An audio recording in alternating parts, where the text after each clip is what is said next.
আন্দোলনের উদ্যোগে আয়োজিত জুলাই সনদ আকাঙ্ক্ষা এবং বাস্তবায়নের আজকের এই মনোমুগ্ধকর অত্যন্ত চমৎকার আয়োজনের আয়োজক বিন্দুকে ধন্যবাদ জানাচ্ছি এবং বিশেষ করে যিনি এই জুলাই সনদ সরকারের কমিশনে থেকে যিনি বাংলাদেশকে নতুন একটি ফ্রেমে নিয়ে আসার জন্য ভূমিকা রাখছেন, আমাদের প্রাজ্ঞ বিজ্ঞ আমাদের সম্মানিত বদিউর আলম মজুমদার সাহেব, উপস্থিত বিভিন্ন পার্টির নেতৃবৃন্দ এবং অ্যাক্টিভিস্ট সহ সাংবাদিকবৃন্দ, আসসালামু আলাইকুম রহমতুল্লাহ।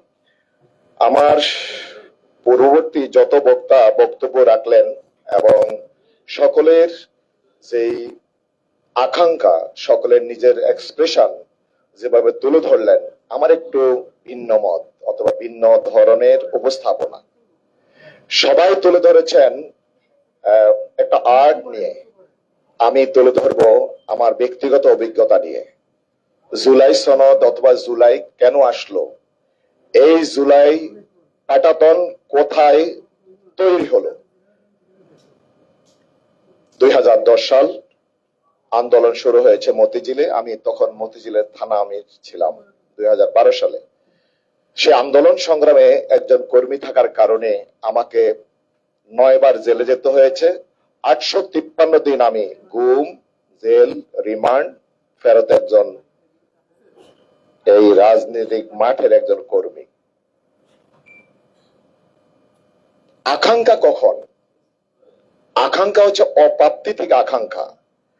আমরা এই গণ অভ্যুত্থান কেন সৃষ্টি হলো তার প্রেক্ষাপট যদি আমাদের কাছে সবার কাছে ক্লিয়ার, সবার আছে, অবশ্যই আছে, সবাই অনুধাবন করছেন। কারণ আমরা মৌলিক অধিকার থেকে বঞ্চিত ছিলাম, আমরা ন্যায় বিচার থেকে বঞ্চিত ছিলাম, আমরা সাংবিধানিক অধিকার থেকে বঞ্চিত ছিলাম। সেই আকাঙ্ক্ষার জায়গা থেকে সকল মানুষগুলো, সকল অধিকার আর মানুষগুলো আমরা পর্যায়ক্রমে একসাথে হয়েছি। আমরা আমাদের বয়স রেস করেছি 10 সালে, যখন আমাদের নেতৃবৃন্দের বিরুদ্ধে সম্পূর্ণ অন্যায়ভাবে একটি অপবাদ দিয়ে আমাদের বিরুদ্ধে অভিযান পরিচালনা করা হয়েছিল।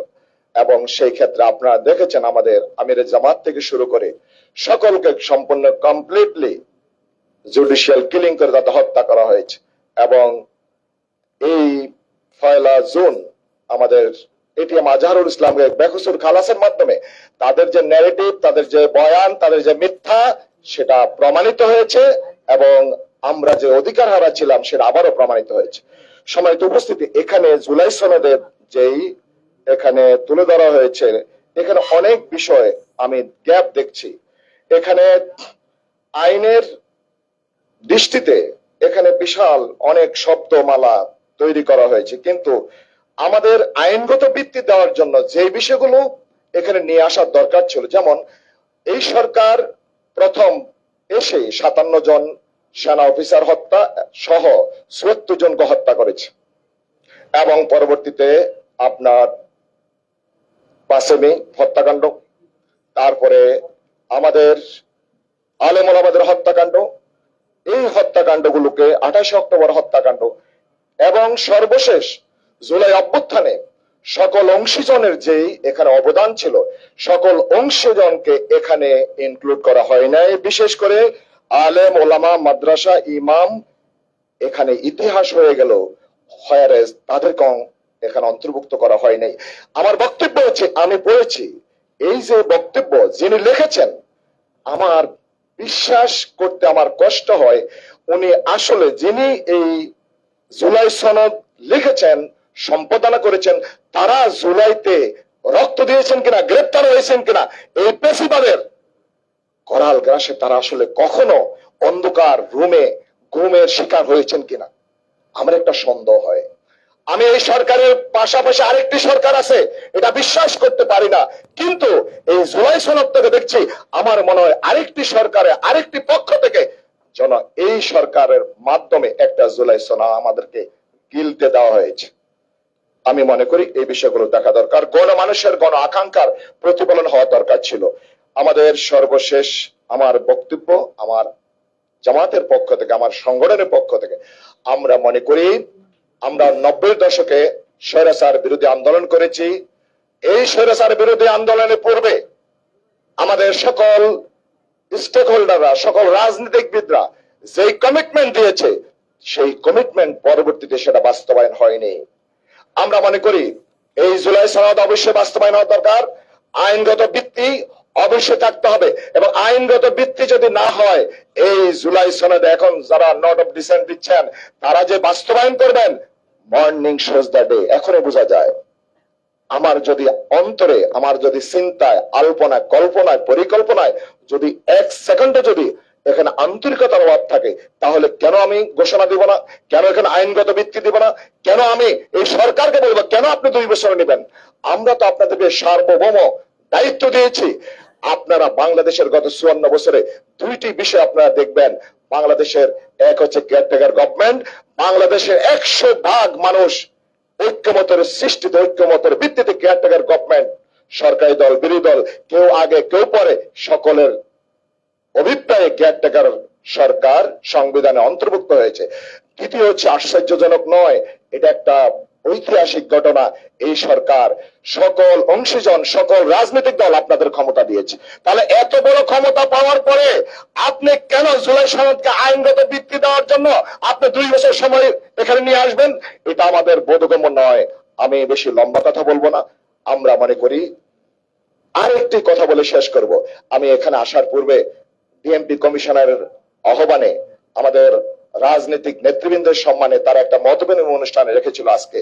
আমি সেখানে ছিলাম, আমাদের জাতীয় নেতৃবৃন্দ সেখানে ছিল। আমার ডিএমপি কমিশনের একটি বক্তব্যে আমি আশ্চর্য হলাম। আমাদের ডিএমপি কমিশনের বক্তব্য দিয়েছেন সাজ্জাদ আলী সাহেব। আমাদের এই অভ্যুত্থানে 1000 জন শহীদ হয়েছে আর 2000 জন আহত হয়েছে। জুলাই স্মৃতি ফাউন্ডেশনের যে তালিকা, সেখানে হচ্ছে 15,393 জন আহত, এবং সরকার যেটা বলছে 834 জন শহীদ। আর বাংলাদেশ জামাত ইসলামীর এবং আমাদের মাঠ পর্যায়ে যে তথ্য, এই সংখ্যা প্রায় 2000-এর কাছে। এবং আমি আরেকটি কথা আমি গণমাধ্যমের মাধ্যমে সরকারকে বলবো, আমরা যে কাজটি করেছি, বাংলাদেশ জামাত ইসলামী সকল শহীদদের আমরা 12 খণ্ডে, আমাদের কাছে যতটুকু তথ্য আছে, আমরা 12 খণ্ডে এই সকল শহীদদের নাম, ঠিকানা, তাদের আহত এবং বিস্তারিত বিবরণ তুলে ধরেছি। এই কাজটা ছিল রাষ্ট্রের। সর্বশেষ অনুরোধ করব, আপনারা এই শহীদদের রক্তের সম্মান দিয়ে, যারা আহত হয়েছে, যারা এখনো পঙ্গুত্ব বরণ করছে, সকল শহীদদের, এবং 24 জুলাইকে কোন অবস্থায় খাটো করবেন না। আমরা 47-কে অন করি, আমরা 71-কে অন করি, আমরা 90-কে অন করি, আমরা 24-কে অন করি।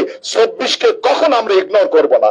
এবং আমাদের শহীদদের রক্তের বিনিময়ে আমরা যে 2টি স্বাধীনতা পেয়েছি, আজকে কথা বলার সুযোগ পেয়েছি, আমি এখন প্রাউড ফিল করি, আমি এখানে দাঁড়াতে পেরেছি। আমার কিন্তু হারিয়ে যাওয়ার কথা 28 অক্টোবর, আমি আহত। আমি সর্বশেষ 5 আগস্ট আহত হয়েছি। আমার সামনে 6 জন ভাই শহীদ হয়েছে, আমি সানখার বলেছিলাম সেখানে।